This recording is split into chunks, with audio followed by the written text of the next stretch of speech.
think we're set. I think we have everyone, pretty much everyone we were waiting for. Our live stream is going with Intology. So hello to everyone there, if anyone's watching.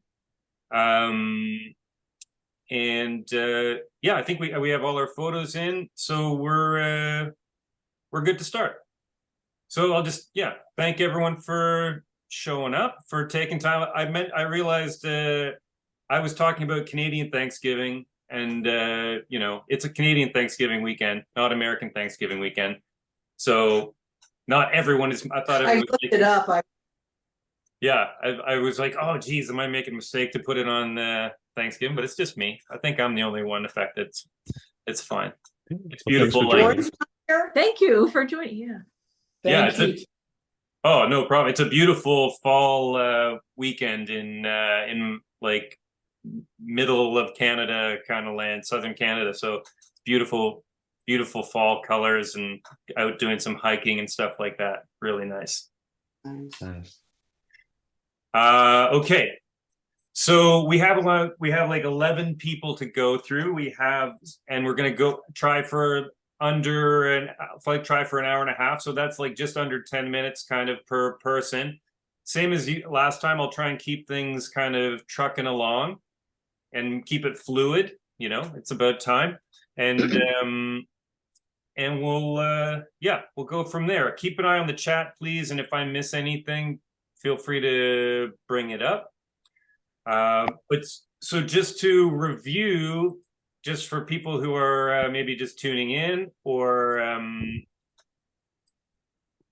what the assignment we decided to do. We talked about, this is kind of neat. We talked about this last week, and then we're doing it this week. We're taking a break from our normal, or what we've been doing in the past, which is our member appreciation, going through a member's feed and picking a photo, talking about what we liked about it, what we like about a person's photography.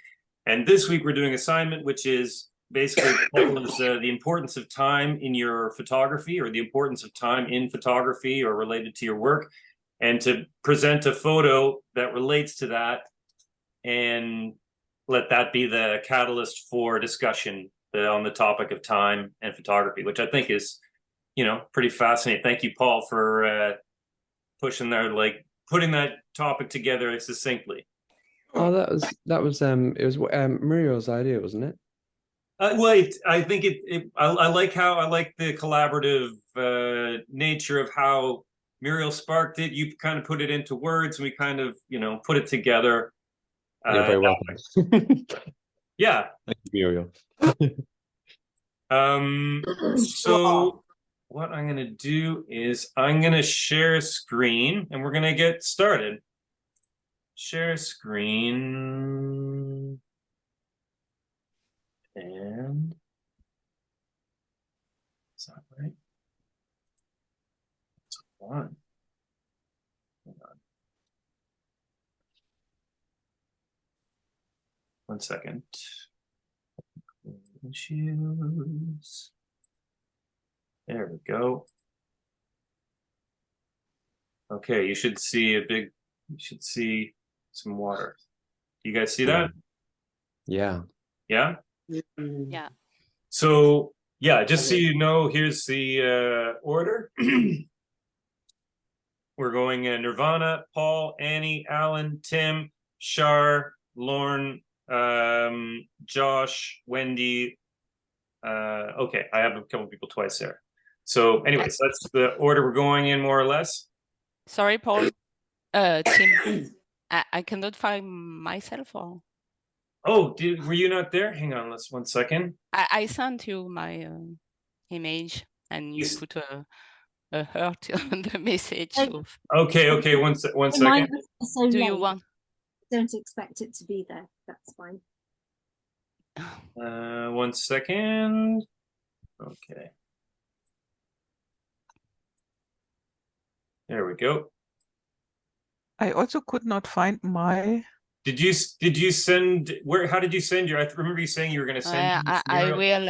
I try to remember. No, this is yours here. This is yours here, Muriel. Yeah.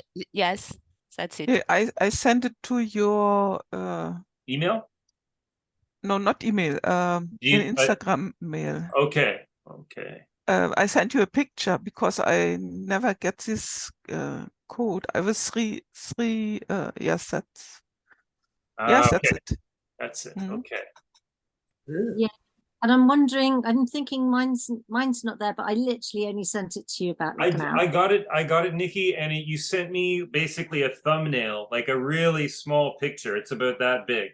So you need to send again like a larger file size. That one you sent me was like 64 kilobytes. It's almost like a thumbnail picture.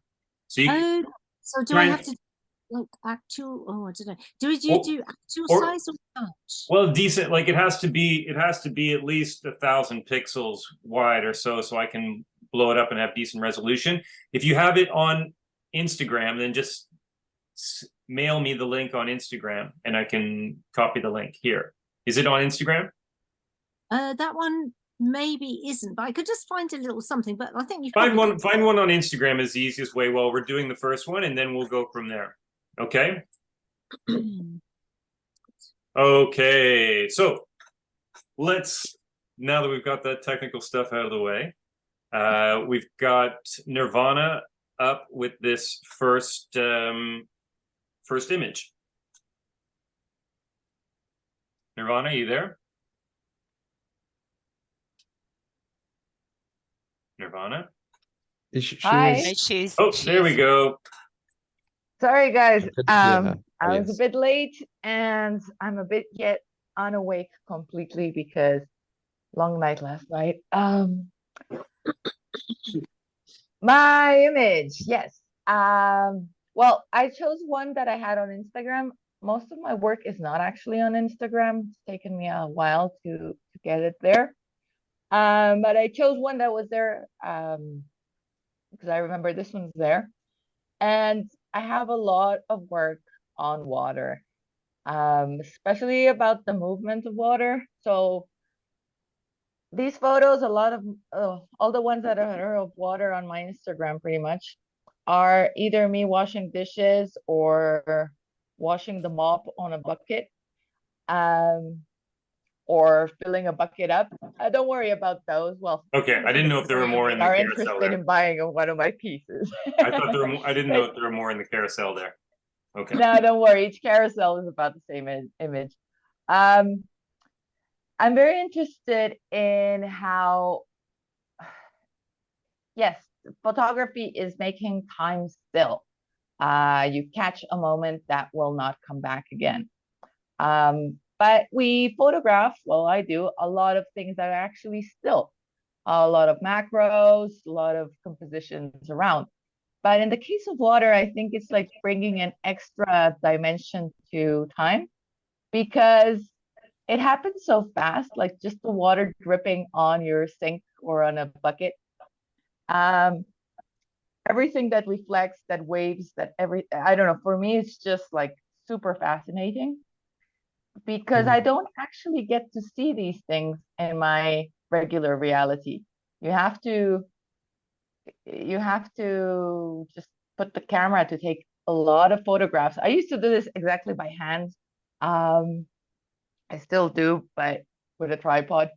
And it's like catching a moment that happened. It's part of your experience, but your experience has a different time length. So you don't get to see parts of it. And for me, that's really interesting. Both like water allows me to see more of time. So unfortunately, I don't have other photographs that are actually about that subject. But yeah, and waviness. Waviness is like the ripples of time and the ripples of water. I think time is a concept that we associate a lot to flow, and flow is what we associate to water. So they're friends in the metaphor and in the experience of time. Good morning. Cool. Yeah, I love what you're talking about, the commonalities between time and water. Definitely pals in the concept realm. Mm. And I love the fact that photography is doing something that human beings could never have perceived before. Yes. You know, that's one of the unique aspects of photography, isn't it? And it is weird to think that no human beings, even though we've all for thousands, whatever, millions of years have known or seen or been fascinated by water, have never seen an image like this before. That's really Right. interesting.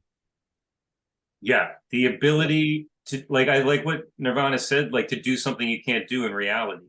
Like, Yeah. I think a lot of photography, it's going to keep coming back to the fact that photography allows us to do something unnatural, like define something that is normally undefinable. You can't really define a moment other than saying here to here, like the duration of a moment. But if a photograph defines a moment in such a precise way, the human brain can never do. It's like such a treat to pause a moment. Like it's unnatural to pause time, and the camera photography does that. That's what it does. And for me, like, well, I studied a lot of philosophy, and one of the first things we see is the paradox of Zeno. So I don't know if you guys know the tortoise that, you know, the idea of the rabbit and the tortoise on who's going to win. Okay. But not the classic way. It's more like, how will the tortoise ever reach anywhere? Because it has to reach first half to reach the final spot, it has to reach first the half spot, right? And to reach the half spot, it has to reach the half distance to that, and the half distance to that spot. So it's an argument to say that actually movement is impossible. And because of infinitesimal moments or distances between the 2 points, right? A lot of people laughed a lot at Parmenides and Zeno for this, but it's very interesting because when in our experience of time, like Tim says, we don't know what an instant is, but we all use the word, we're very comfortable with it, we're like, yeah. But the actual definition of instance, the camera was able to redefine that. And as cameras get quicker and stronger, they redefine what is instant we can get. I find that like it's a knife for time. Even though time continues flowing, we get to see what happens in between that our eyes don't get to see infinitesimally. That is weird that technology has actually created time. It's like created more time, created time that we're never able to perceive. That's weird. It's like a new dimension it's opened up. Well, and it's like, you know, microscopic biology or something. All of that stuff was there, but we never could see it. Well, in photography, kind of, you know, holds the moment so you can take a look at it anyway. Maybe not see because it's moving. Well, now that we can actually, now that we can photograph actual quarks and like micro particles, like subatomic particles flying around, that we can do that, like actually trace the line of a quark or whatever those things are. That's bonkers that we can do that. Photography can do that. I mean, it's a specific type, but yeah. Also, now we can be a science and not just an art, right? Another argument about what we are. Right. Well, that's what techne is, right? So like the word technology comes from the word techne, and it's not ours, no, not the R's of the Latin, but it's the Greek technique. And it's an expansion of our perception, a means of expansion, right? So why did we invent photography if painters were really good? We don't, like, it wasn't, the answer is not really given, but what we've done with it has allowed us all sorts of things. And yeah, like the microscope, that's another one, or the telescope. What I think is really funny is that, like, this is no big deal. Like, you just open the water on top of the bucket. You are going to mop the floor. This happens every day in everybody's life. Well, It's very easy. You know, the drop has to go through all the spots between the llave, how do you say in English? Well, the thing you open with the water. And the drops, like all that stream of water is a bunch of drops that are all going through all the stages and each one touching the floor. We assume that, like, we know that we live this every day. It's not like it's a new reality. It's part of reality, just like the microbiology. It's always been there. It has to do that to get there, but we don't get to see it. And I think that the sensation, the aesthetic sensation of seeing that makes our world bigger. Hmm. You know, That there's also individual another role. aspect. There's also another layer or aspect to talk about, because I mean, people who shoot with iPhones and automatic cameras, maybe they don't even realize, but time is an important part of the picture taking process, because you have to pick a shutter speed. So the shutter speed that Nirvana shot this at was a very quick shutter speed, but if she had slowed the shutter speed down, it would be a totally different image. So Yes.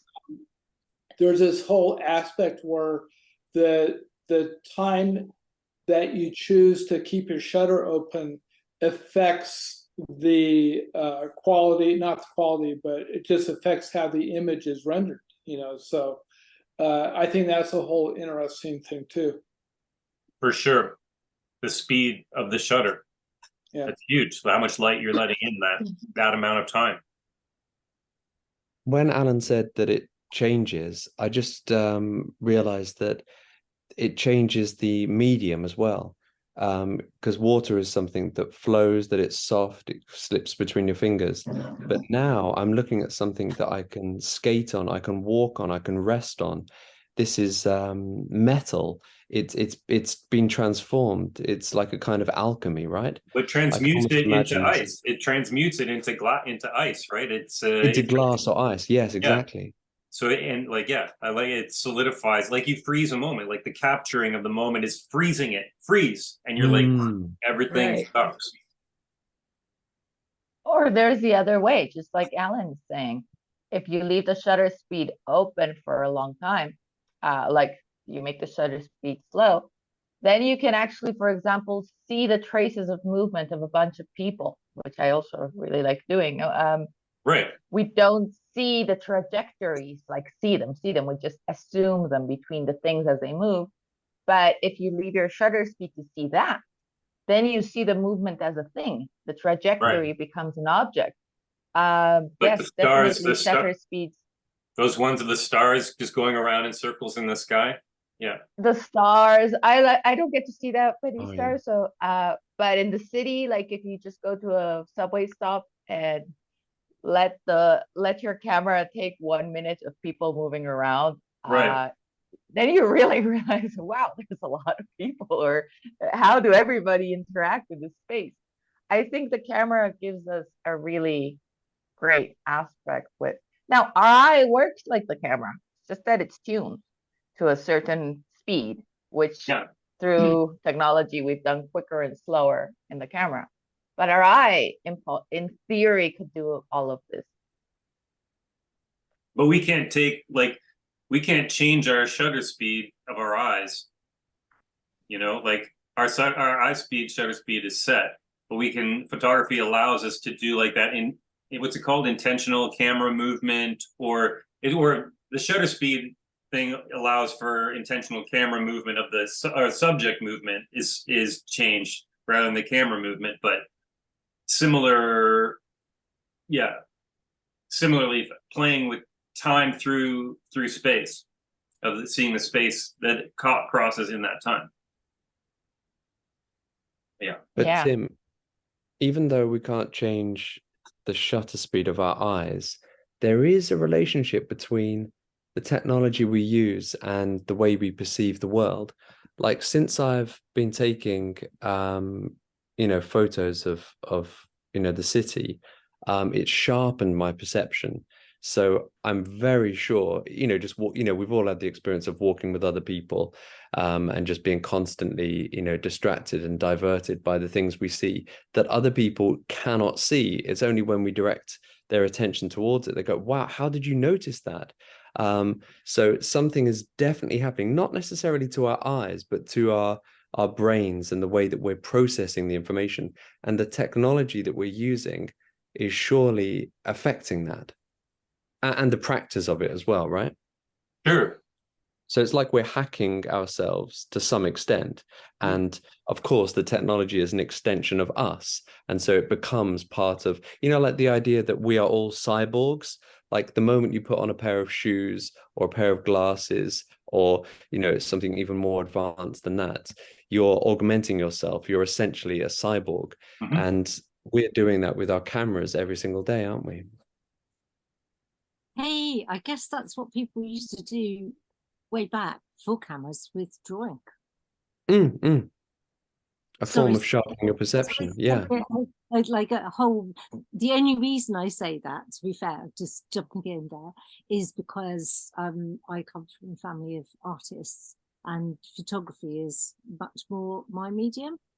And yeah, theirs is much more kind of, like you say, capturing that moment, but capturing it, with the pencil or whatever, in the moment. And for me, I just so much prefer, maybe it's just because I don't want to say easier, but doing it with the camera. I don't quite know what I'm saying, but I sort of do know what I'm saying. As in, I don't know. Are you sharpening your perception in the sense that you're like looking at something and trying to decide what it actually is? Really looking. So I think it's about that. So I think it's always been around, but I don't think that everybody does it. Maybe more people do it now because of the camera, whereas before, maybe people looked, but we didn't actually, how would I say, share that with others. Like, whoa, I've just seen that little ripple in that puddle, and gosh, that's so exciting. Now we can go click and take a photograph. We might have done a drawing before.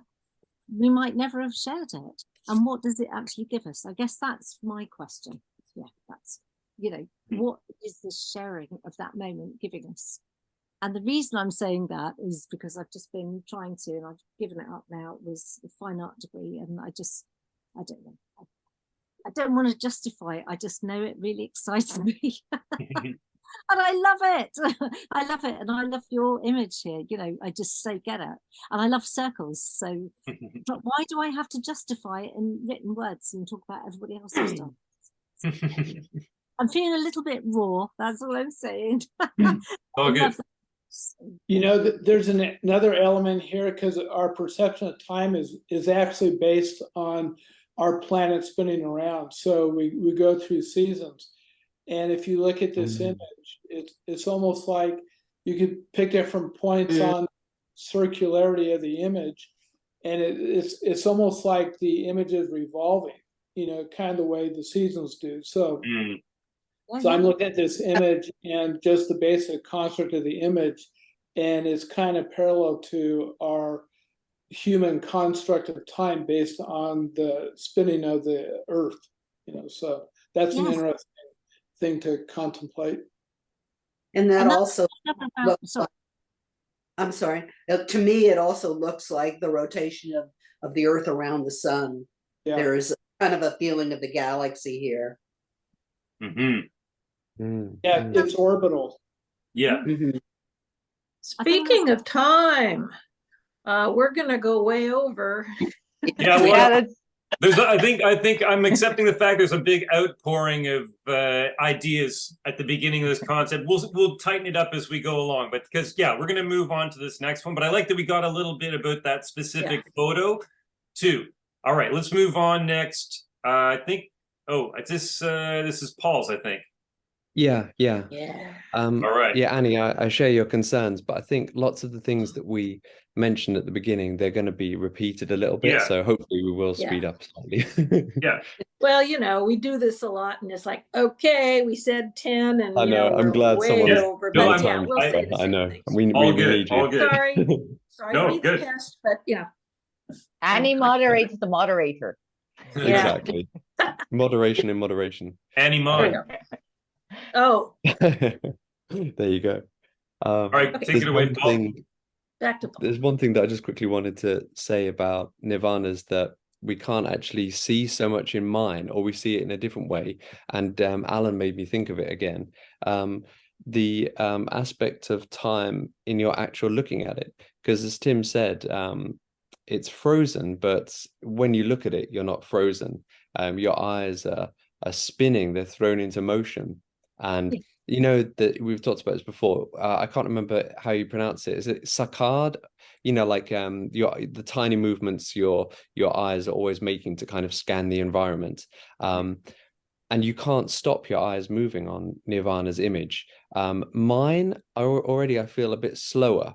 Like my mind is kind of, my eyes are a bit stuck in the jagged shapes.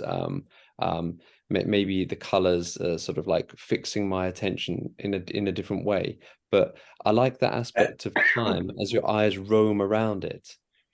Even though it's a fixed still image, there's this you're more aware of time, and maybe that's why people flick through Instagram, you know, in myself included, so quickly, because there's a kind of discomfort in being made aware of time when you look at an image for a long time.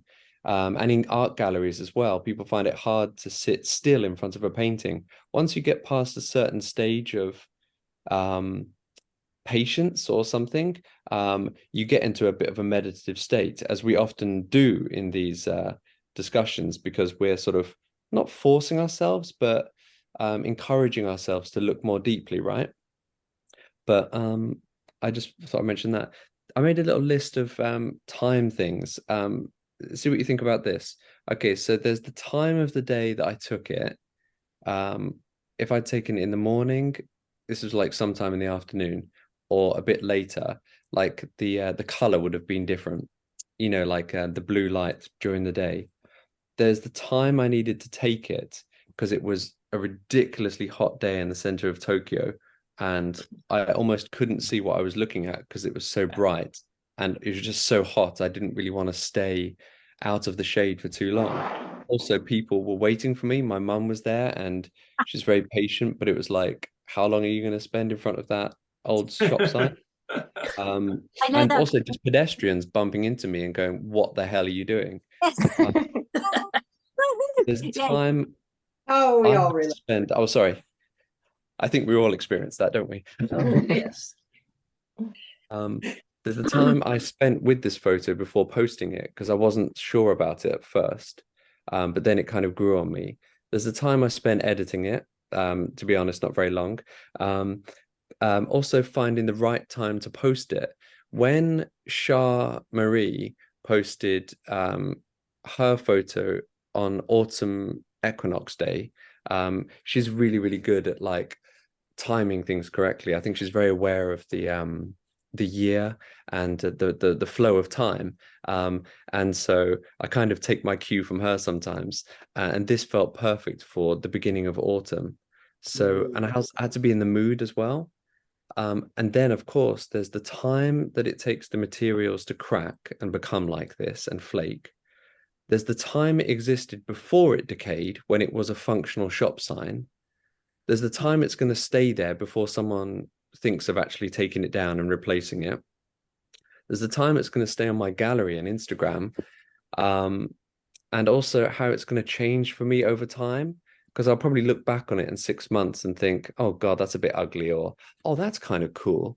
You know, like the way images change in your with your taste over time. So there's a bunch of things there. Discuss. Mm-hmm. Really good. Well, I hope, Well, hope you've captured like the moment of decay. I mean, you know, that's maybe different than Muriel's, where it's the Hmm. swirling of the water, but this decay process is an ongoing thing, and you've frozen a piece of that process, and yet it's like, and with the dark background in there, it does kind of look like it's a portal into the next piece of time. There's glass or something under there, and the crackleor, kind of harks us back to like the old masters paintings, Da Vinci and stuff, where the crackleor has become part of the image, even though over 500 years time that'll do it.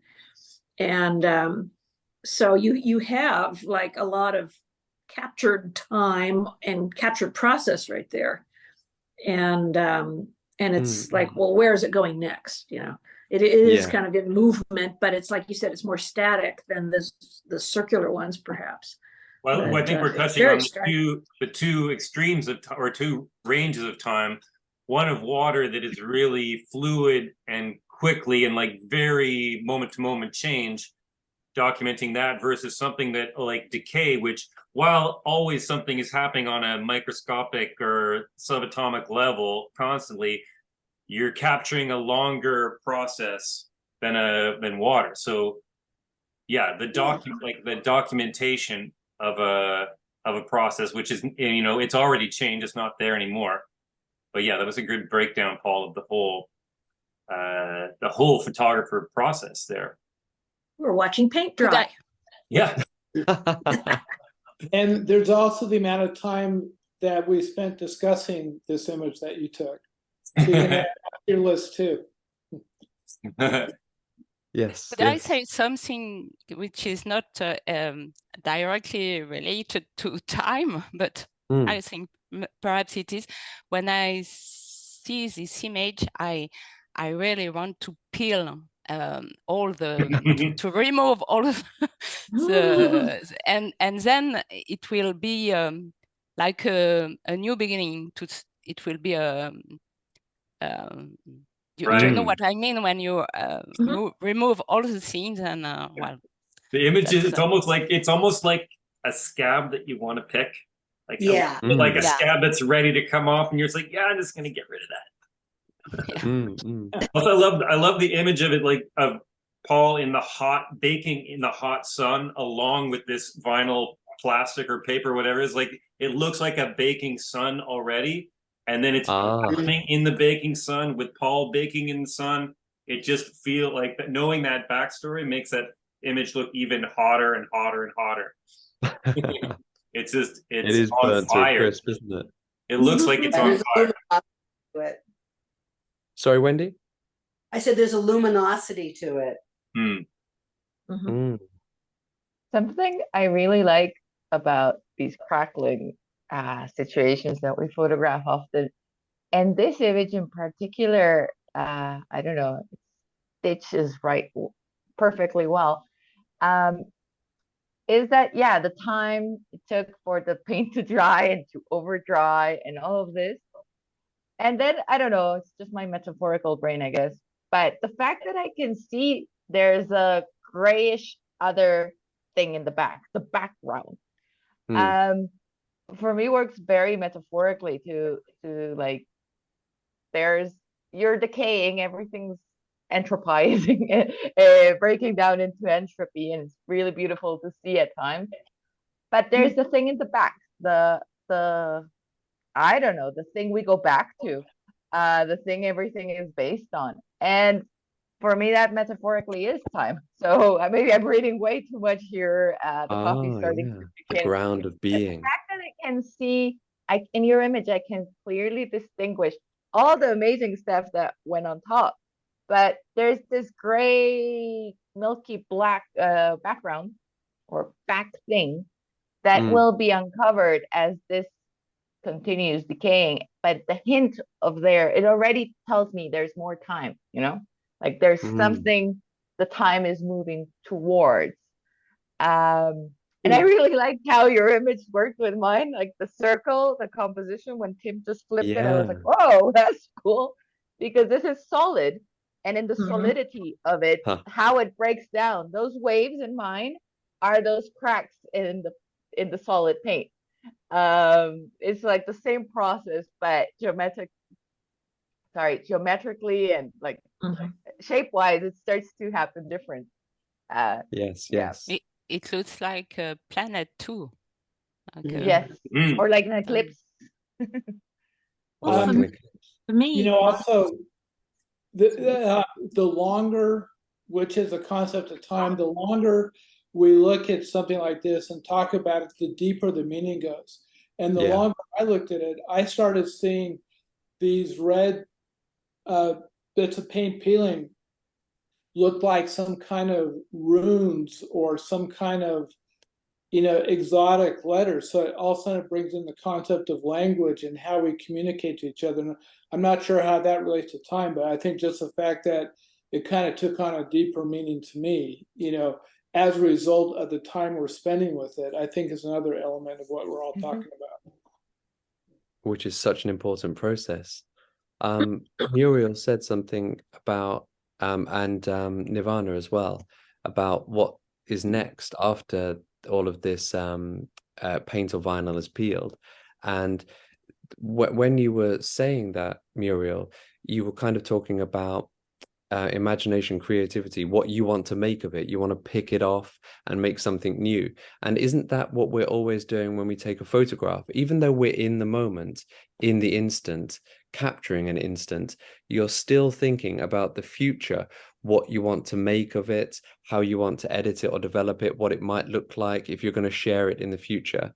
And what Tim said about picking a scab immediately sent me back many, many years in a kind of nostalgic time jump to when I picked scabs on my knees. And very often images have this kind of dual sort of motion of time. You're thinking of the future, what you want to do with the image, but at the same time it triggers memories and associations. And Annie said, you know, it reminds you of the crackleure of like old masters paintings. Like I've got all sorts of memories of this at exactly the same moment that I'm thinking about, oh, I wonder what that's going to look like in editing. I can't wait to share that. I wonder what I can call it.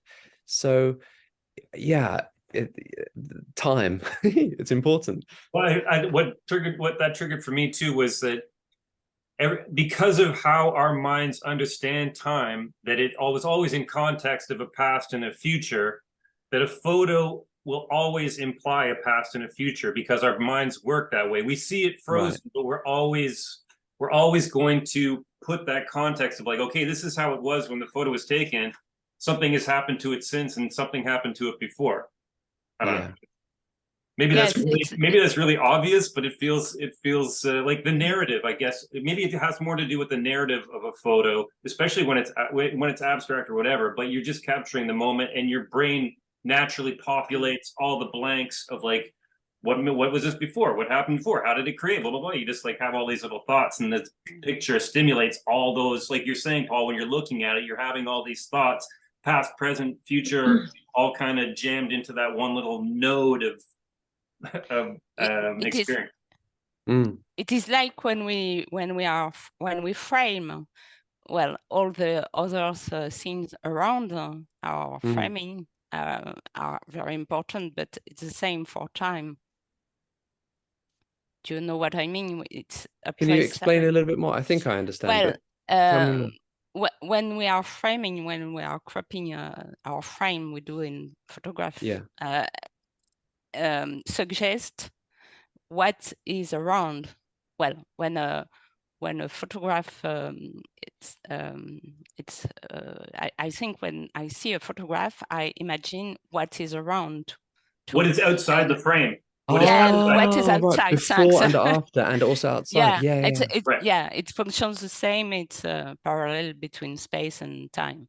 Yeah. The context, the physical context of that location versus the time context of how long it's been. Yeah, that's what I try to say. No, that's you did a it great good. thought. Let's go to the next one, Tim. Let's go to the next one. Oh, here's Muriel. While you're talking, Muriel, Keep that English going. Okay. So sorry if I repeat something, because I didn't, Yeah. I don't get, I don't understand everything that yes, that you said, but well, as many of us, time is at the heart, I think, of my photography, but in different levels, on somewhat somehow paradoxical way, because well, my subjects are motionless, but they exist only thanks to time, because I mean 90 of them come from decay, so from a long time that works very, very slowly. And is if photos, the physical traces of time are clearly visible. So. But I love all things. I love all textures. I love all cities with alleys, all furniture, all buildings, old apartments with their own soul. And for me, this photo shows a scene from the past. I Sorry, see a a scene from what? romantic I missed that. A scene from what? from the past, from a Okay. long time ago, because I see a couple, a romantic couple dancing in a ballroom, and their clothes make me think that this happened more than a century ago. The long dress of the woman, and another level is that time is also at the heart of music and dance, and I love dance. And the couple here for me is dancing very languidly. It's probably a kind of tango. And it reminds me of a Dean Martin song called Sway. I don't know if you know that song. A Dean Martin song called Sway. Yes, it's when my rhythm start to play. Okay. Dance with me. Oh gosh, yeah. Make me sway. Yeah, I don't sing it very well, but it's a languid melody that stretches time. And I see a kind of a movement of that kind in this image. The couple is swaying, as the lyrics of the song say, and she's leaning back and he's supporting her, and she can stay in this position for long, and is going to straighten up up very soon. And it's like the next instant that we are, that Tim was speaking about, what is occurring next, very soon next. So for me, this image suspends time in the way that many high-speed shutter photographs do.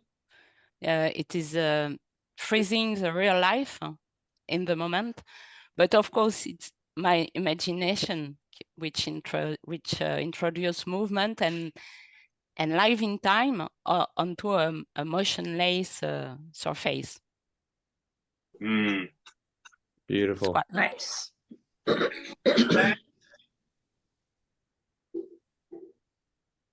Nice.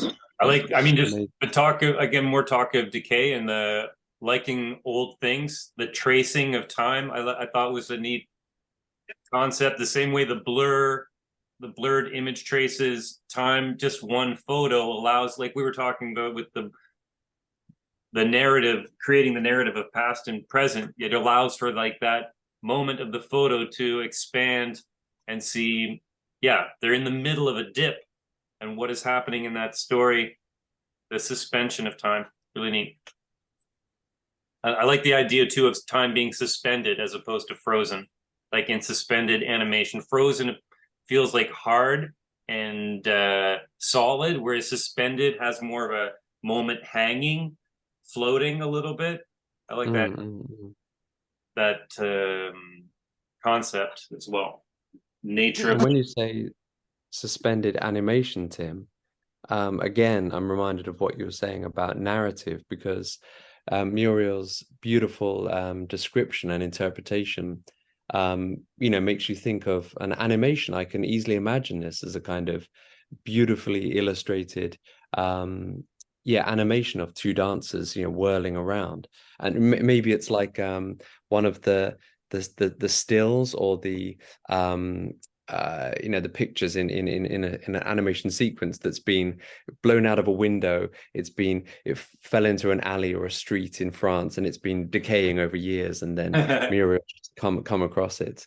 There's a whole narrative that's created in my mind that triggers childhood memories as well. There is a painting on the wall of my childhood home of two dancers, and I'm just transported back there as well.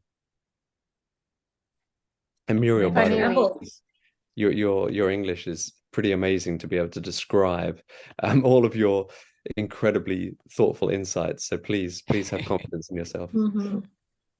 Thanks. Sorry, Nirvana. Somebody else was going to speak. Oh, Anne?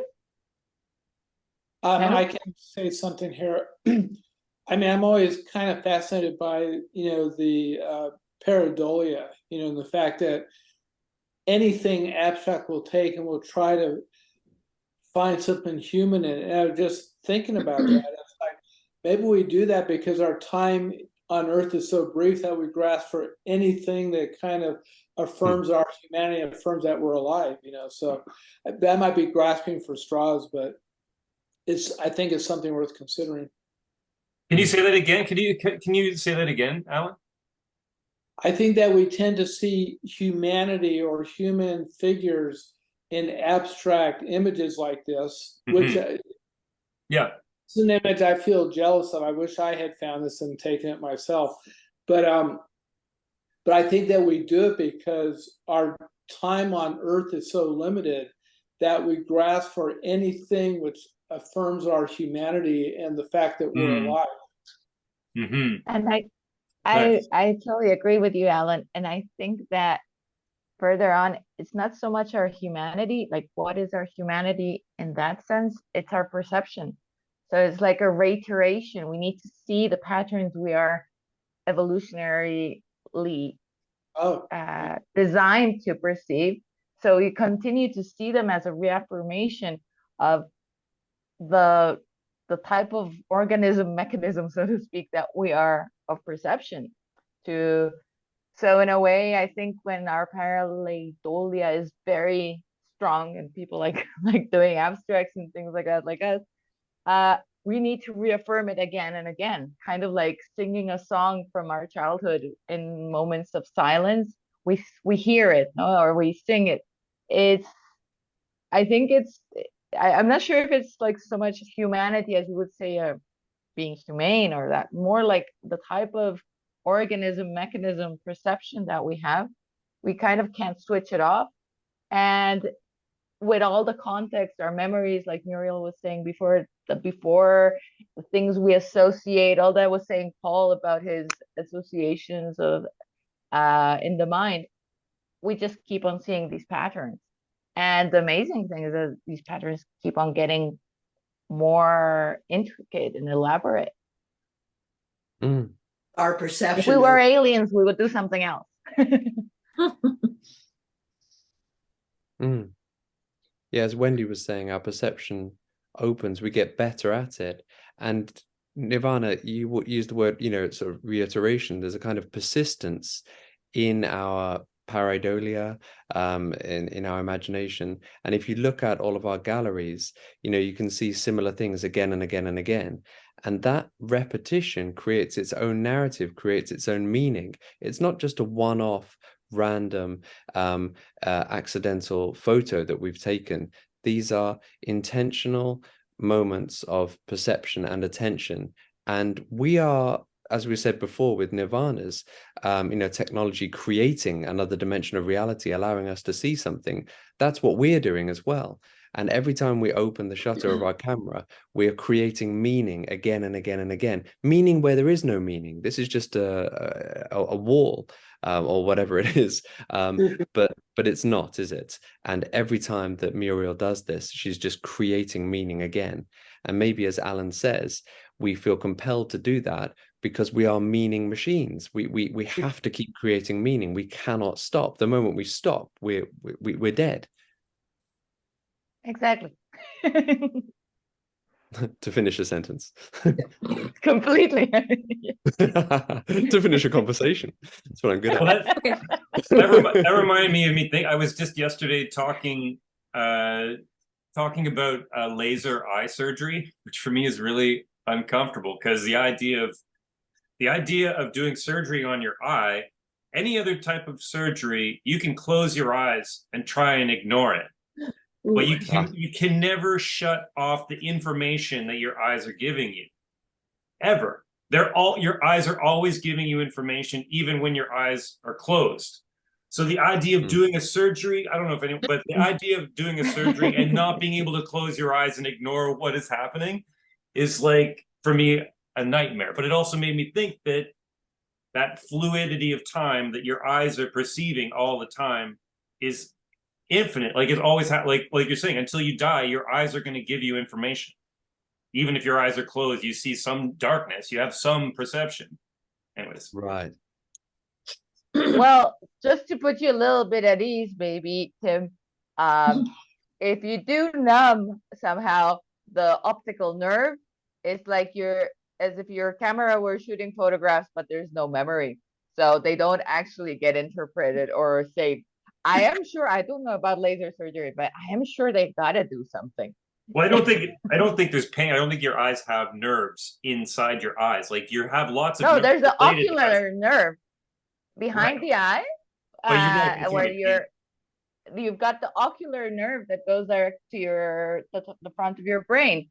And well, that's where ancient scientists talking about optics would say, well, everything reaches the eye upside down, but that's where it twists around, right?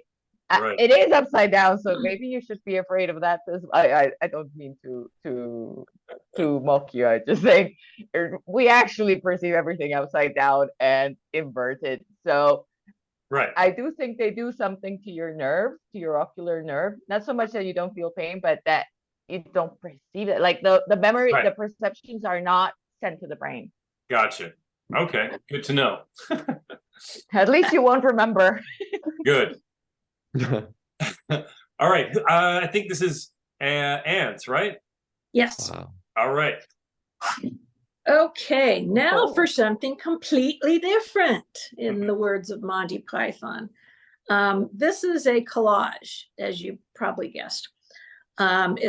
It's 3 layers, which I learned again from Barb. She isn't here right now, but I always give her kudos. So when you said, oh, let's talk about the importance of time, I've done a couple of collages with an actual clock of some kind in it, because it's so symbolic that, you put a clock in something, and the idea is, all right, you're talking about the measuring of time. A clock isn't time. It's measuring it off. We're trying to kind of put parameters on it as it's moving. And so I've always kind of enjoyed having some kind of a clock image in there to okay, let's, this is the conversation starter. It's like we're talking about time and its movement. And I found this antique clock there, which is also a cool idea, a very old measurer of time, or it was made in a time way before us. So it's carrying its own baggage of time as well. And this one didn't have any hands. And I'm like, oh, well, a clock without hands, it can't measure, and yet it's still there. And so I have, a broken clock, which is, in a sense, to me, it was the measuring of time is a ritual. You set a time for a meeting or for appointments, or you measure the time on your birthday, or what is it? And this one isn't measuring right. I mean, not correctly. But then they said, even a broken clock can tell time, correctly twice a day. But this one can't. It's like, Buddha without his hands. It's like you can't do it. You can't meditate without it. So I said, okay, here's the the measuring ritual has fallen apart here. And then I put the broken glass crackler, as that's what's over it. And then there's this other piece was like some kind of pebbly cement. So it's sort of like the time, the measuring of time has fallen broken in the street. And another thing that occurred to me on this, well, the name of it is frangible, which is a word I learned from engineering, where it means something that breaks into fragments. It doesn't rip, or it isn't fluid, it isn't plastic, it breaks into fragments that are discernible, so it's a quick breaking, not like the peeling of the paint. This is a kind of like a violent moment in a way. And when I was making this, I was playing around with this last fall, or a year ago, actually. Wow. And it came up right about the time that the Queen died, and which, I had a lot of feelings about that. I mean, I think she was a pretty nice lady, but, she was the symbol of a lot of imperialism and, the world domination by one nation. And as she passes, the whole idea of royalism is, kind of falling apart. I mean, especially in England, there, who is it? And it's Charles. Oh my God, he's not Elizabeth. And the whole breaking down of all these royal rituals, which, they aren't working too well anymore. And the idea that you had all this pageantry and all these, the scepters and the crowns and all that were all with jewels basically stolen from other cultures. And so I was sort of on with one of the metaphors in the picture for me was the collapse of sort of the British monarchy, because it's so outdated. I mean, they'll probably still have it, but they've really got to update and make it more timely, because they're saying they scaled it way back. They're like, oh, we can't, we had that wonderful Indian diamond or whatever it is. Oh, and we need to tie this back into this photo. How is this related to the photo we're looking at, or that time or time? I think it's a collage, and it's a very metaphorical look at time. Gotcha. So, I've put 3 different kinds of time in here, like the clock itself, and then the crackle, the broken glass, and then the pebbling is sort of like the road, a time that it's moving onto. I don't think I can really, I mean, it's a photograph, but it's more of a collage, and it's a different kind of a narrative. It is not really a moment frozen in time. I've cobbled together several moments or several images to talk about, what time means. And I guess what I'm part of the answer there was that, well, you can't capture anything in time. It eventually will break down. That time itself is frangible. It doesn't stick around. Like Tim didn't stick around, he just left. So, like I said, now for something completely different. This is not like any of the stuff that we've seen up to this point. But when he said, let's talk about time, I said, oh, this is the one, that I said, this is a comment on time with many photographic images, not just like one frozen moment. It's sort of, I cheated and put lots of time together to speak about time. More conceptual. Yeah, very. Which is really the only way you can talk about time, like. Well, you can't capture it. A clock does not capture time. It just sort of ticks it off. Measures it, yeah. It gives us a way to describe rhythm in time. Rhythm in that kind of very elusive way of nailing time down. It allows us to, measure it and market the rhythm of something chaotic into something more manageable. And this is then immeasurable time because the clock has lost its hands. Right, it's all time. It is There you go. a concept of time without the definition of time. Ooh, Well, I like really, that. all we know is the present moment, and time itself is a construct. It's a human construct for us to organize our lives and to make sense of things and to mark history. And so, Well, you say you can't talk about time or you can't see it, that it's conceptual, but you know, in a sense, it doesn't actually exist, right? It's just the movement of matter, a movement of energy, and we are capturing time in every photo. That is time. Time is space, it's matter, and we're watching it moving at different rates. So maybe we should stop being so conceptual about it and just accept or be fascinated by the actual reality of it. It's right there. And Annie's the moments kind of manipulation of it is how we deal with time. And so she's saying that she's cheating in a sense, but I don't think so at all, because that's how we engage with the world around us. And this is what she's created according to the way that our brains make sense of time. So for me, this is exactly the same as all of the other images, but she got to it just in a different way, maybe. Do you see what I mean? Like, you know, we're talking about what's inside and outside of the frame, what's before and after it, and the whole the narratives and the meanings and significances of our images. It's exactly the same thing happening here, but your methodology, your way of creating it was just slightly different. That's all. Thank you.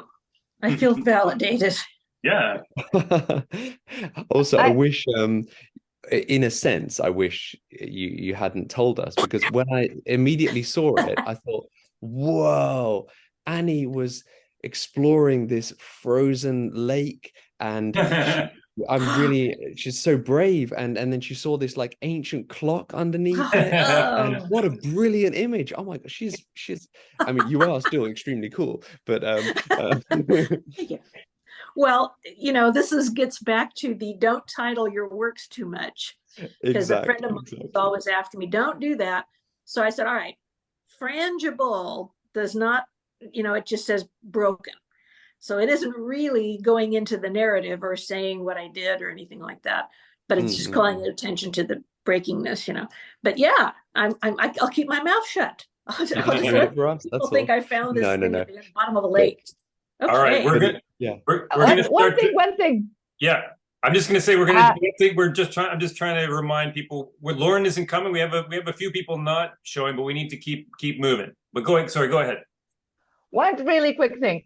I actually like the whole story of why Anne felt she wanted to tell us about the 3 layers of the collage, and how that took her to why she was taking the photo. How it related a lot to what Paul was saying when he took the photograph of the one we saw by him, and the scabs and all of this. What I mean is, it's really interesting to see all the theoretical baggage or experiences or associations, things each one of us has in their mind. And that's why we take the photograph. That's why or make the collage. Like, that's why it makes sense to us. And I would have never thought about the whole queen and all of this. I had no idea. But when she put it, I say, wow, that's a really good photograph for a cover of like the change of a period when the Queen Elizabeth died book. You know, like, you capture visually concepts that are emotionally and historically, you relate them. And yeah, they're metaphors that we all kind of share. The old clock, the clock that doesn't work, all these metaphors about all these, because everything we say about time is actually a metaphor, except our experience. So you like conjugate them in a really cool way. I just thought that was amazing, because that's what storytelling is. And that's how it works. This is putting images together and our mind saying, oh, this went before and this relates to this. And even though there's no real story tangible to the observer, there is a story to the maker and to the, we kind of work out. Thanks, Anne. Well, and one quick last thing is like in collaging is where you can create your message. You know, like I was always a social activist. And so it's like, well, you know, abstract photography, I'm going, is this, you know, like, is there a social message in it? And it, you know, it's to the observer really. But this would be maybe even more of an illustration. Like you said, if this were like a cover for some kind of an article in a newspaper or a magazine or whatever, where they say, this is our topic, and then here's how we're going to illustrate it. So it's maybe more of an illustration than say an abstract photo. And it's because it's collaged, it's not photojournalism, but it you know, I created it with a message in mind. Okay, I'm done. Cool. Fantastic. All right, Alan, are you there? Ooh. Alan's muted. Maybe he's not there. Yeah, Oh, I'm here. he's here. Okay. I thought Gudrun was next.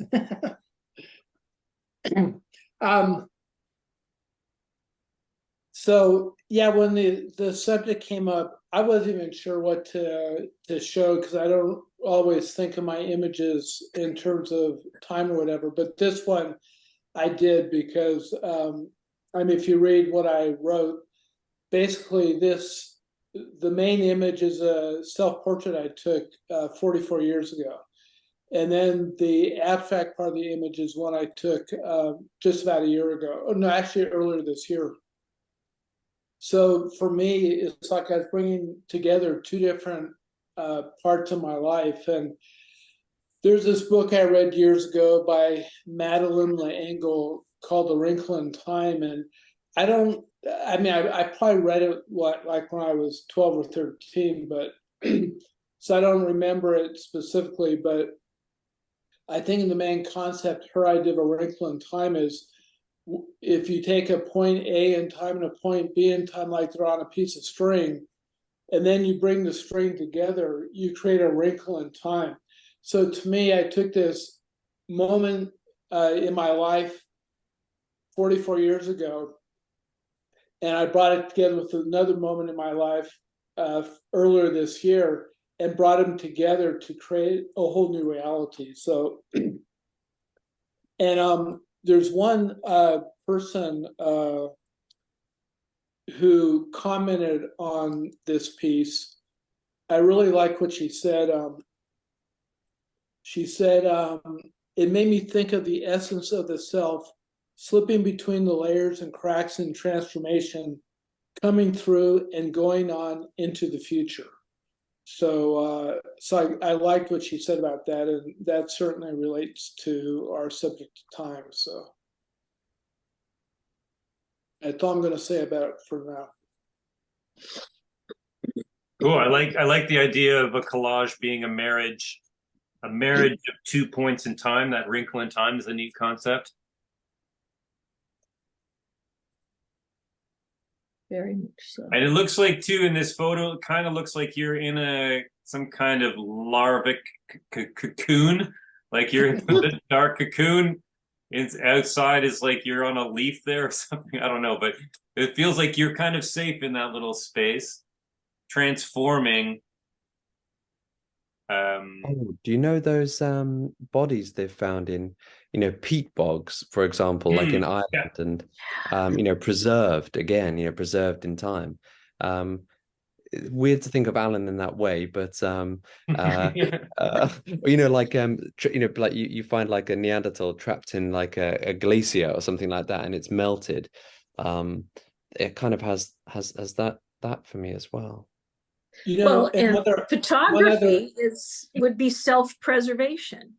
We preserved the image of Alan from 44 years ago. And then now it's like, and all the time that has impacted upon him as a person is sort of represented with all that crackling and stuff. But yourself is still intact. Mm. You know, and one other element here is, I was in a whole series of self-portraits, you know, actually nude self-portraits.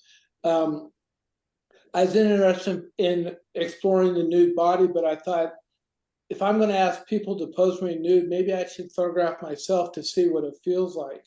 So actually, these three images were three different images I took that happened to be one after the other.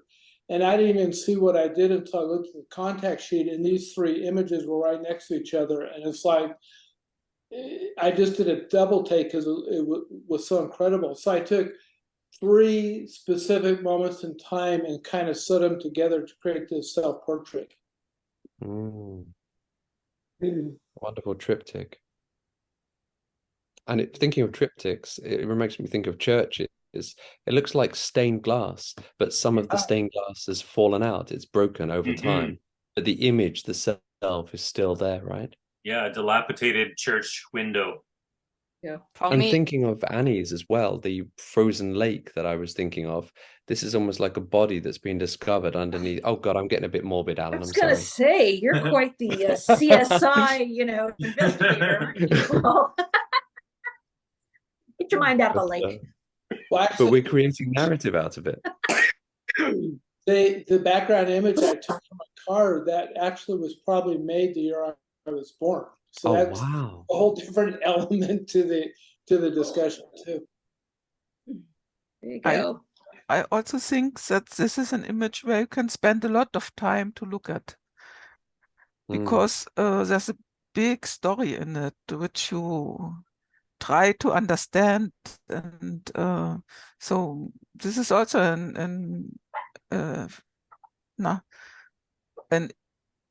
a topic of time, an image which keeps you for a long time. You can look at it and think. Well, and also someone brought up the fact that it looks kind of like a larva. I think Paul did. I have my eyes closed, so it's almost like I'm in this hibernating kind of period where I'm kind of waiting for something to emerge, you know. So, well, I think it's really beautiful and metaphorical as time happens to us. You know, when we're kids, we're all saying we want to grow up. But then we keep on growing up. What we're growing is older, you know, and how we see those stages of ourselves this amount of years before and this amount of years before. I think you conjugate it beautifully with all the crackling, the sense of the cocoon. I see it more like an egg, like cracked egg where somebody's coming. But there's this whole metaphor of like something, an essence or a person, like the idea of a person, of yourself going through time and emerging, you know. It's beautiful. And yeah, I guess it ends this our time going through us ends perhaps with our death. And it makes me think a lot about that, no, of being young and then seeing yourself through being older, and then there will be older and then there will not be. It's beautiful. It's really of our human condition, as you were saying at the beginning, Alan, knowing that how we are human. And yeah. For me, it's really this image. I don't really know why, but this image makes me think of religion. It has something Christic, like the Christ, and well, I am relating this to time, because we all our calendar is based on Christ's birth. And well, it's something a little bit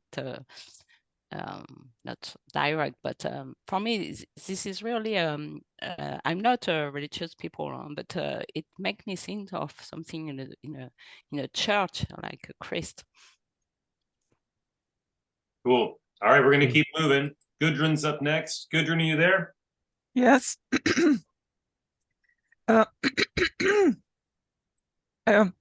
I want to say that time is a very important part of my work because I use time as a means to dissolve realities and create new ones. And what I'm showing here is 3 images because this best shows what I'm doing here. I used material from nature, so these are different materials, and then I took long time exposure time and moved the camera during that time.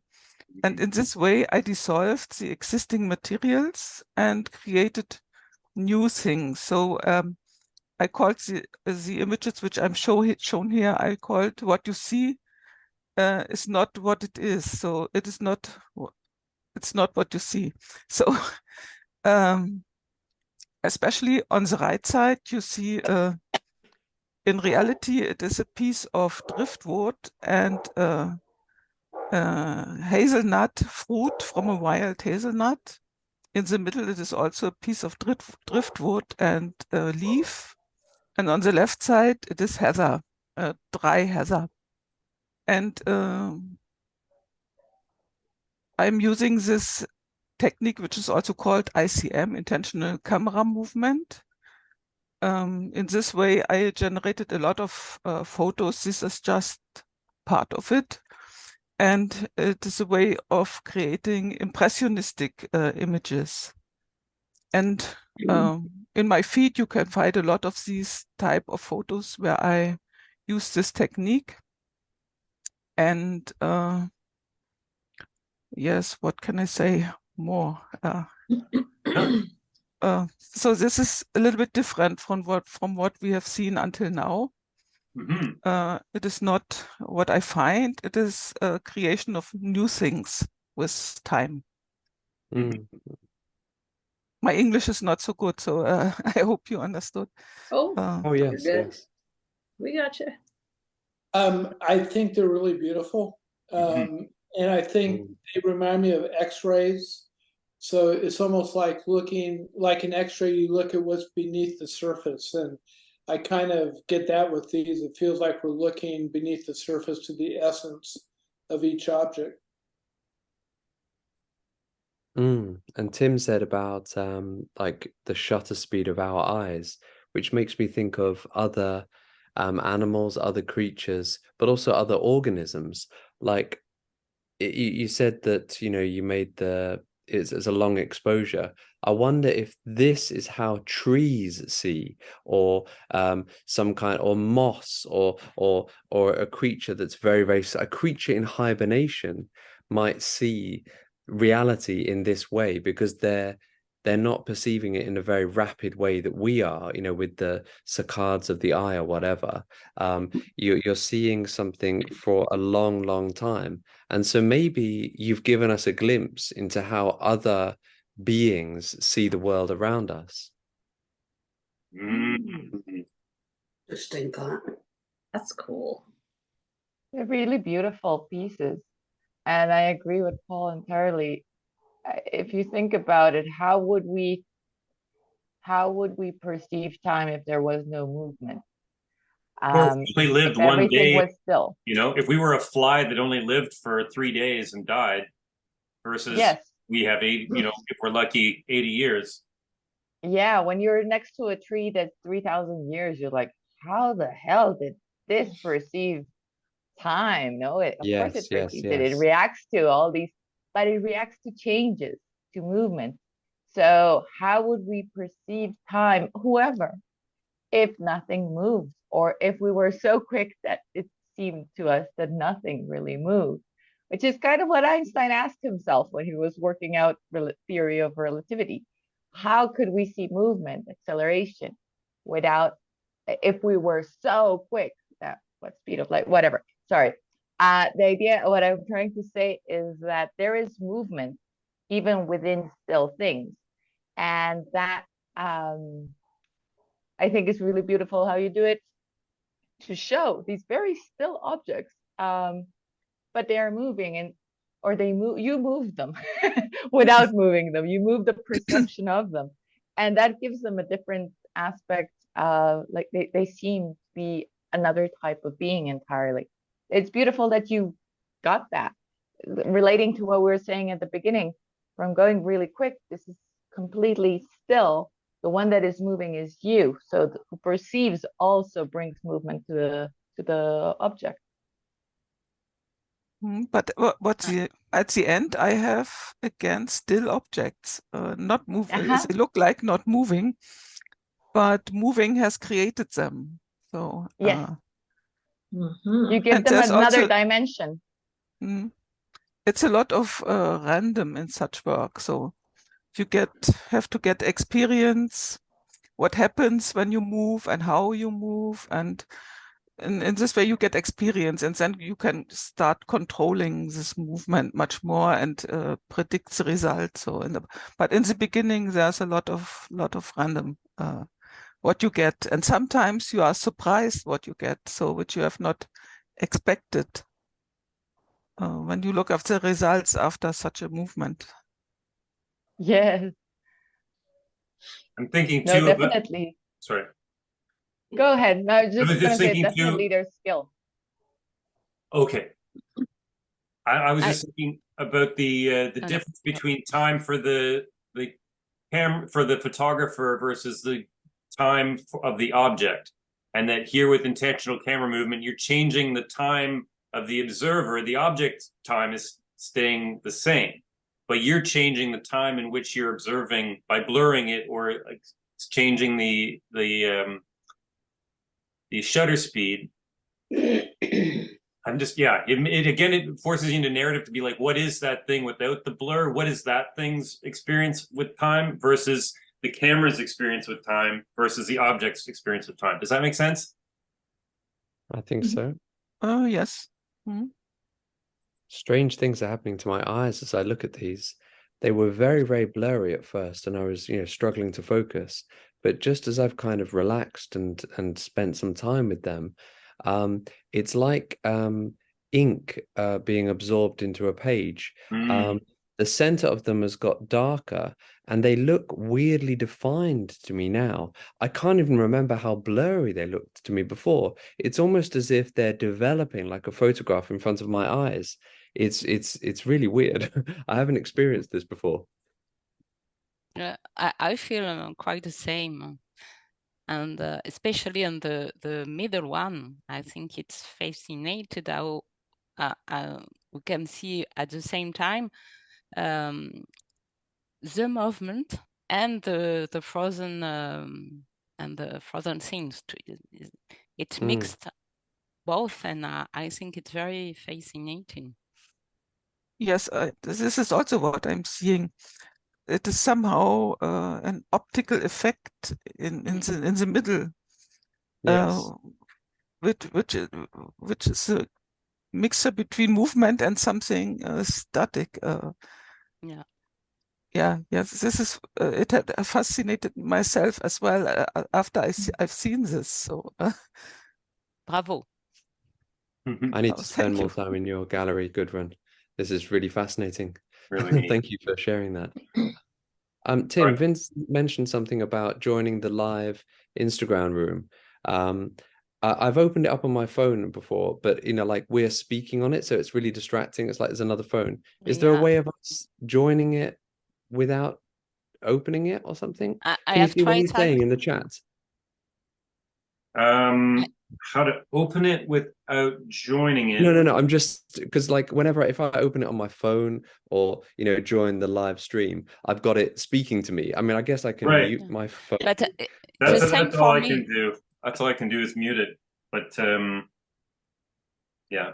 Oh no, Vincent, I'm on my computer with Zoom, but I'm on my phone with Instagram. So I guess I could just turn the volume off on my phone. I don't know.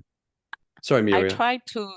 I tried to connect to the live Instagram of Intology on my computer, but it's the same. It's like an echo, and there's a time gap, so it's not really.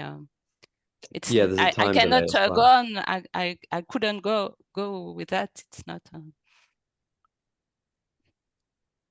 I know. Maybe next time we can try to figure it out. Yeah, we're still in this new to this process. It'll get refined. Okay, so we only have a couple more left. Wendy's and Char's not here, so it's just mine and Wendy's. So good. We're summing it up soon. So maybe Vincent, if you want to get a couple questions, if there's anyone left any questions, I don't know, but we'll save like 10 minutes at the end for that. Okay, so here's my photo.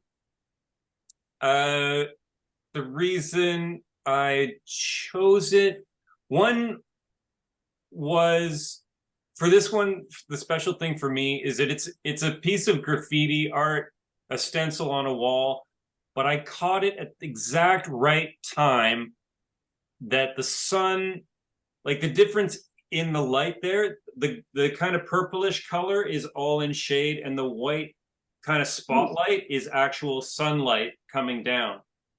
So I caught this photo at the exact right time where the spotlight completely framed her face. Really? Yeah. It was like, What the? it was just one of those timing moments, a synchronicity. And that's one of the things that drew me to this photo, is the synchronicity of the timing of the sunlight, like a spotlight on her face as a model.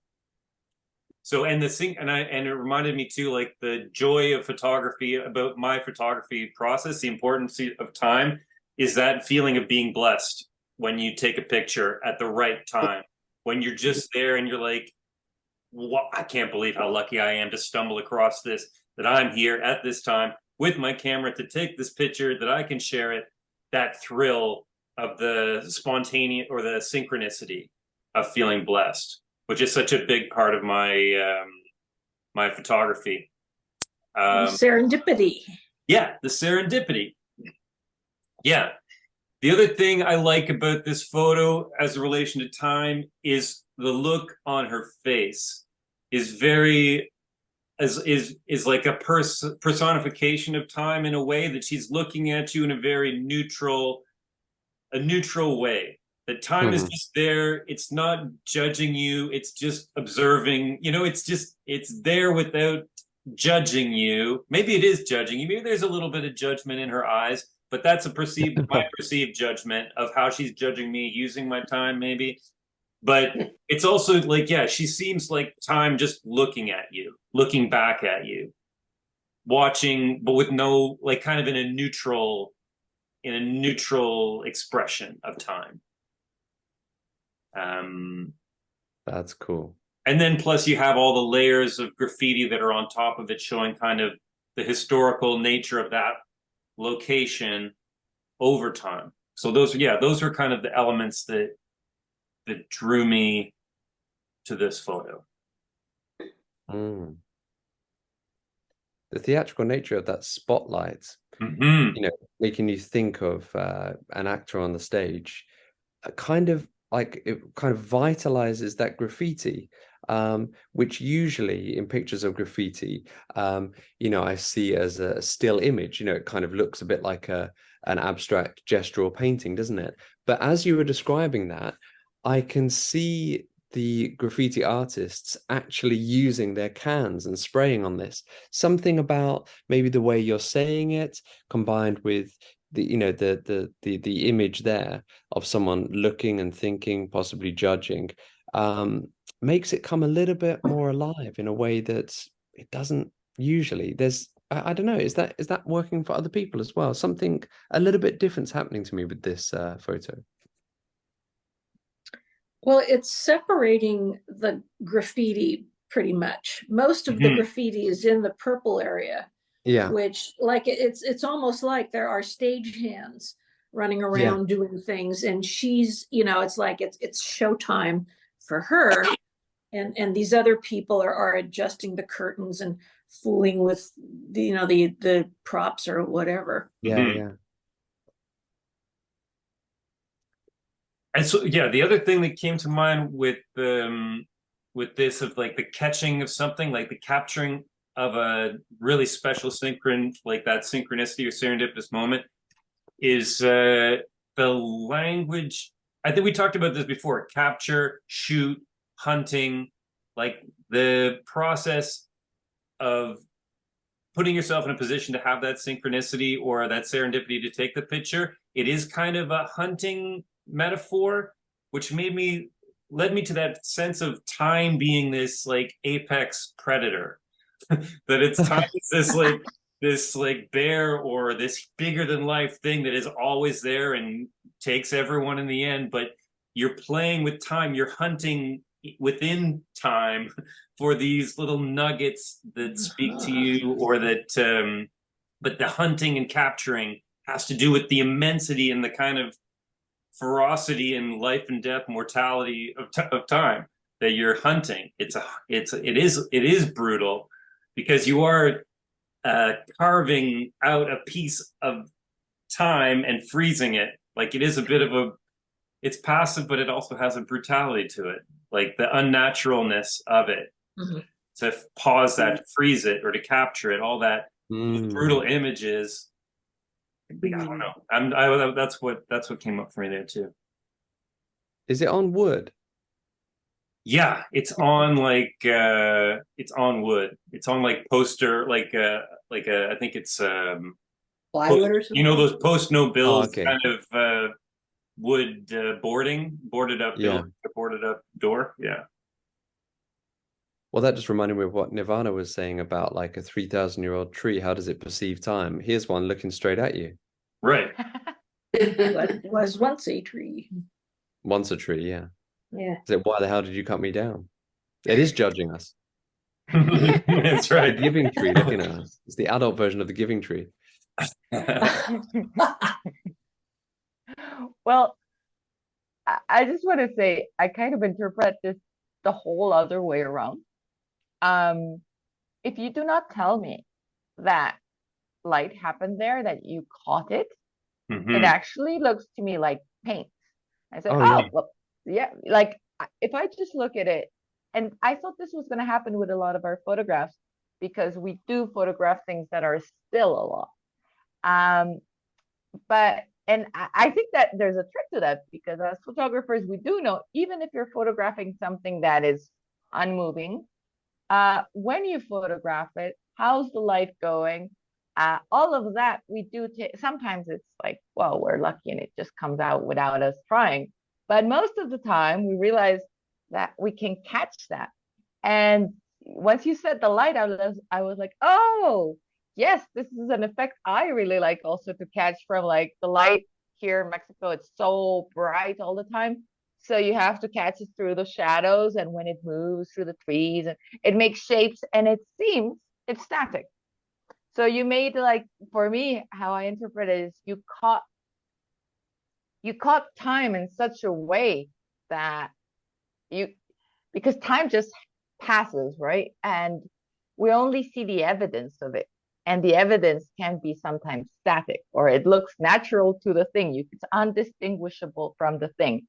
And I think that's pretty cool, even though if you don't tell me, I do not see time here. But once you tell me what happened, I'm like, of course there is time, right? And what you did was exactly that: capture, get it right in the moment. Yeah. You did 1 minute later or 1 minute afterwards, her face isn't framed. Right. Exactly. Sometimes it's even a second, right? So, yeah, I think you caught the not conspicuous, like the way time is in everything, but we don't see it all the time. So sorry to be redundant, but the way like we were saying before, we don't see the paint cracking or drying, but we see the evidence of it. And that's the same with light or the act of photography. Very well done. Nice. All right, we're gonna keep her going here. I saw, Nikki, I have your photo, but you said not to, maybe to let it pass this time. So that's why I think Wendy will be our last. Wendy will be our last, because we're just near the end of our time here. Okay, so Wendy, go ahead. This is beautiful. Okay. So I wrote something. So in the interest of time, I think I'll just read what I wrote, if that's okay. Yeah. I said, in my work, I focus on the beauty and meaning of decay and entropy. I photograph abstract imagery, and stories I see in the breakdown of materials: concrete, asphalt, wood, glass, and metal. When I thought of time, I thought about the effects of time on primarily I thought about the effects of time on my subjects. So I think that I could have chosen a number of images, but this particular image kind of had metaphorical meaning to me as well. It is also this is called High Desert Storm, and it looks very much like the environment in which I live in New Mexico. In fact, one person on Facebook thought this was an actual photo of our terrain, and was really surprised to see it was actually rust from a junkyard. But when I think of the passage of time, I think that for me, I think about the repeated stress of weather and human action and the interesting and beautiful surfaces. I love photographing. I could probably talk about time. Well, this is something I already said. I'm sorry. The same forces in nature that repeatedly act upon the earth, wearing down mountains and carving rivers, act upon these surfaces as well. And I'm really fascinated by the fact that we see patterns of nature, as we have spoken about, in the dynamic, talking about the issues of the patterns of nature together. We see those in the surface on the earth, and we see them on the surfaces in which we photograph, right?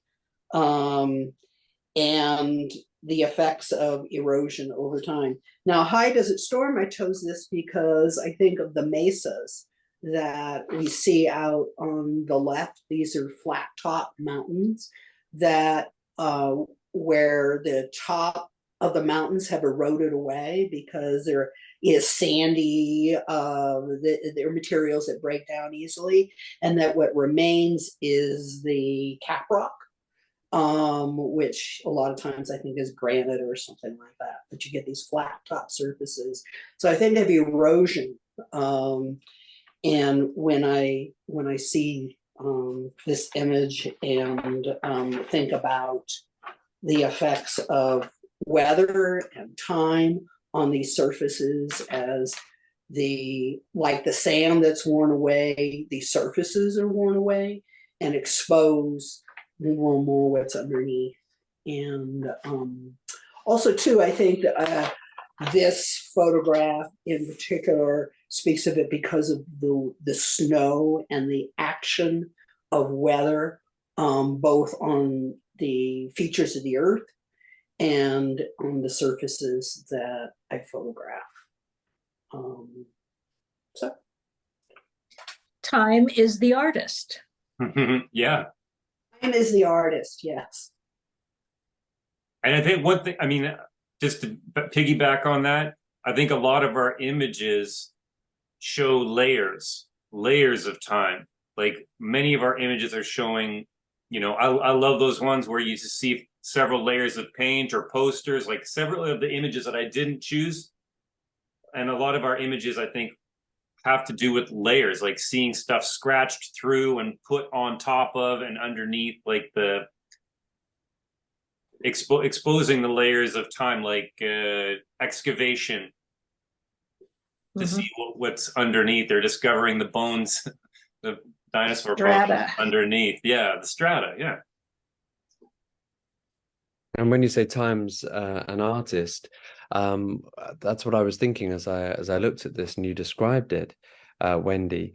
The scratches at the bottom make me think of like an etching, like cross hatching, which must have taken a long time with like a stylus or some sort of like metal scraper. And then I'm looking at the top. There must have taken a long time for the artist just dabbing very gently with a paintbrush. This one really slows me down. I really like that meditative feeling it has because of the detail, the degree of the detail. It's really interesting.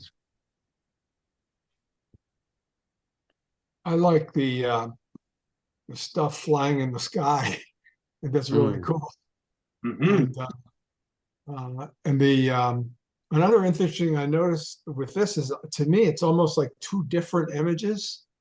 Like if you were to split this in half, I know, it's just we all have brains that function differently and so forth. But I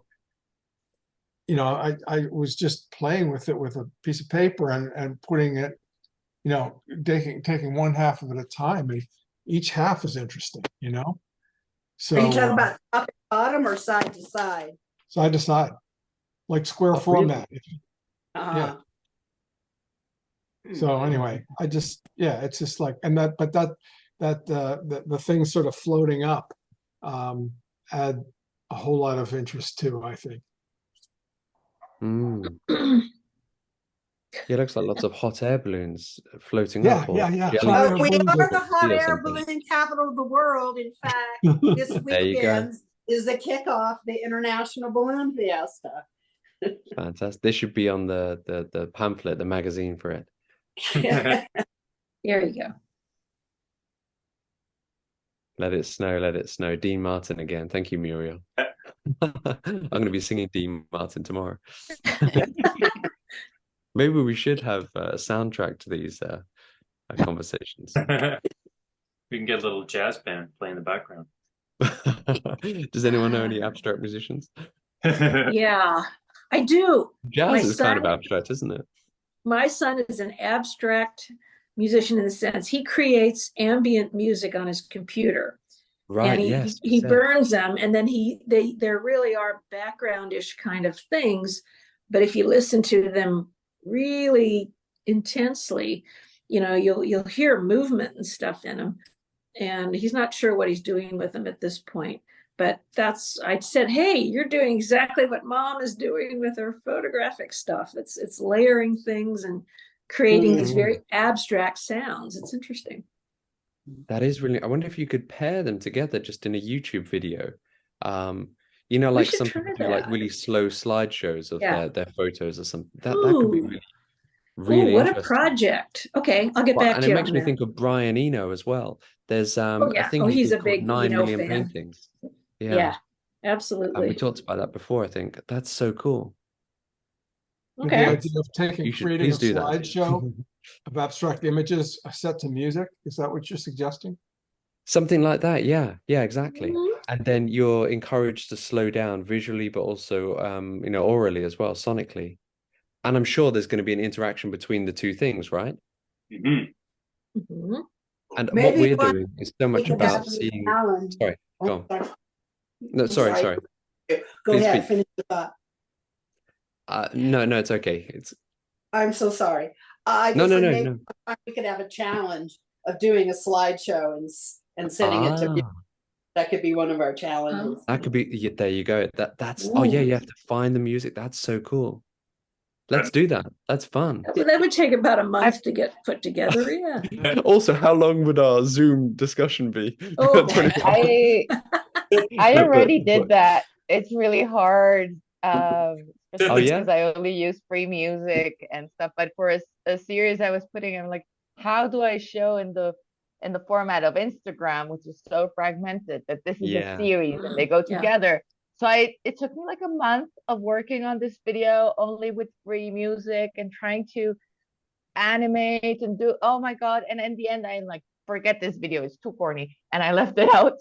But it was an idea to do it to the Instagram, but it takes a while. It sounds really good in theory, but if you want to use music that's a little bit more complex, it gets hard, or at least it was really hard for me. This particular image, I'm thinking Philip Glass, Yeah, maybe something like that. Yeah. Well, if we're going to do that kind of repetitive element, maybe, If we're going to do this as an assignment, you could create parameters and limit it to like a 1 minute video. Yeah. It doesn't go on and on, but just do like a 1 minute video with a 1 minute selection of music. And that would be interesting. Yeah, exactly. I was thinking the same thing. That's doable, isn't it? That's doable. 1 minute, that'd be plenty. even less than that to give a taste of it. And that's yeah. It would be a good challenge. I like that.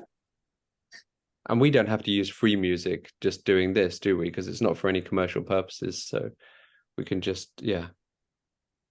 That's a pretty cool idea. We go through the summary of stuff we talked about, and then we'll just kind of find an ending in the next 10 minutes or so. Tim, could you just show us did Shah Marie send her image? let's see. Can we just take a look at it? This is. I know she's not on here, but I think she was watching on Instagram. Yeah, we have Marie's here. This was Lorne's. Oh, is that Lawns? Is it? Isn't that here? This is Marie. And Shah was just before that. Yeah, that was Shah's, and this is Nikki's. Hard to see. It's hard. I got a small copy of that one. Oh, and this was Josh's. Oh wow, that's cool. I like all of those ones. Oh, yeah. Yeah, so we had some. This is an interesting selection, isn't it? Right, Sharmarie's really cool. The Pages of Time, that's a kind of a neat one. Yeah, I love finding things like that. It's brilliant. And she's very good at matching quotes with her pictures a lot. Yeah. You know, she'll always put some cool little poem or some little phrase to go with it. Yeah. As opposed to a title, which is also kind of neat because it's a little more narrative than a title. Yeah. I wish she'd been here because I've been watching her work for years and I've never seen her or met her, and she never puts her face on anything. She's a wonderful, mysterious figure. Yeah. Hopefully she'll join us one day. Okay, so we started here with Nirvana, talking about fluids, water as a flowing thing, as a time and water as a flowing thing, infinite distance between 2 points.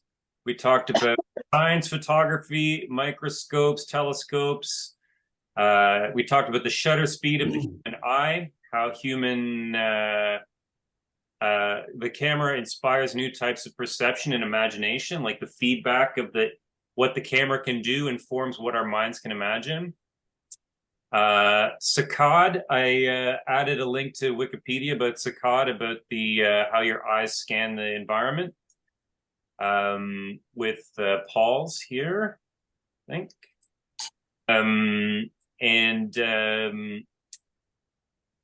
Paul had a great list of time to take the photo, time it takes to take the photo, the time of day, the pausing in pedestrian traffic, editing time, time to post, subject matter of decay being a slow process, the historical record of photography, the amount of time spent looking at a photo and how it changes the perception and the depth of meaning of the photo, frozen moment, that the brain populates the mysteries of the context and narrative around a photo. We talked about that. Then we had Muriel and her beautiful nostalgic photo of the couple, the tango dancing couple, the suspension of time versus frozen time, narrative in a photo. Photography opens a moment to personal narrative or projecting narrative. Pareidolia or I can never say that right. Anyways, pareidolia. That we are meaning creation machines, and it reflects our own experience, affirming life being short. Chugging on through, we had Annie Mac talking about frangibility, how things crack in an instant, and that cracks are time is frangible, cracking and fracturing. Time is a construct, movement of matter and energy moving different rates. That time is also conceptual and not conceptual because it's real and being experienced in the moment. And a photo making sense because of our baggage and metaphors. We had Alan embedded with the wrinkle in time, the collage marrying two different points of time, 44 years apart, a larval imagery. We had Gudrun talking about intentional camera movement, the shutter speed again of our eyes, long exposure. How do other creatures see time? The perception of time as a human in a human scale versus trees or moths or other things. The difference between subject time and object time, and the ability to manipulate that through photography. Then we had mine talking about serendipity and synchronicity of like the luck of time, of feeling blessed as a photographer to find something at the right time. Photography allowing us to do something unnatural, define the undefinable, like Nirvana said, capturing as a thing the imagery of brutal imagery of the time as a apex predator. And then we had Wendy's at the end with decay, entropy, the subject matter, the effects of time on the subject matter. A lot of us are taking metal, glass, the force of nature, a reminder of the force of nature, carving rivers, wearing mountains. That was a great imagery that the effects weather has and time has, patterns of nature on surfaces, erosion, seeing layers of excavation within the object. History, time as the artist was the best. Time is the artist, I think, is the best summary there. Yeah, so that was good. That was our first like assignment form. I thought that went really well. Any final thoughts or about how the assignment goes, or any directions from here? No, it worked really well. Just the timing, that's all. I mean, we're as long as we usually have been, but not quite sure what else we can do, to be honest. Nice. Well, one try to be a bit more. What's that? Snappy, or I don't know, but it's fun. I don't have an issue with it. No, it's nice. Keeping it loose is good. Like just keep time. I think we did pretty good again. And yeah, in the next week or so, we'll put out the feelers for what to do next time, or we'll go back to the member appreciation and alternate. We can see how it goes. Yeah. One thing that came up for me too is like maybe, I mean, it's when we have stuff on YouTube, I don't know if putting this up as a podcast makes sense, as like just having it on Spotify. I was talking with Annie before, like we have the audio. I don't know if a podcast about photography is kind of paradoxical, but could also just put it up as just have it there on another space for it to live. But yeah, that's what I was thinking. We could, if we alternate with a member feature, that would give us time to do another assignment, right? Especially the one with music, perhaps. And so then we would be able to do that at the time afterwards, maybe. Yeah, that's a good idea. That gives us a way of doing a rhythm, right? I think Gudrun actually is next on the list for the photo appreciation. So great. We'll coordinate with you about making sure we are available for the next one we do in a few days. Nice. All right. Well, thank you everyone again for taking a couple hours out of your time and sharing. Again, I love the different the variety of opinion and examples and experience and photography. Like I think we covered a lot of really neat aspects of a crucial topic. So yeah, nicely done. Thank you so much for organizing this. No, interesting. Thanks, Tim. A few people sent me a little bit of money, so we're good for subscription for a couple months now. So yeah, I appreciate that. So and thank you again to everyone on Hintology who took the time to watch. If anyone enjoyed it, so appreciate your time. Yeah. Tim, say again about like supporting with some financial. So I'll post it in the chat, the link to my PayPal, but I'm just asking people to throw a few bucks my way just to cover the monthly subscription to Zoom, since we've been using Alan's, and so Alan doesn't have to be obligated to attend each one. I just took my own subscription. So I'll Yeah, that's great. I'll put Yeah, if you give us some details, then yeah, it seems you look up my name, Tim Gentle, on PayPal, you can find it. Or Timo, small a, capital T, Timo Sabe. Tim, write it on the chat. Yeah, here, I'll do it here. And it's on the email. Ron, are you in the group email? Maybe you're not on there because Tim shared it. I am, but I've been away for a month, so I probably have. Oh, okay. Yeah, check your email because there's lots of there's some details there as well. Yeah. Okay. Cool. Awesome. We did it. Right in on 2 hours. Good timing.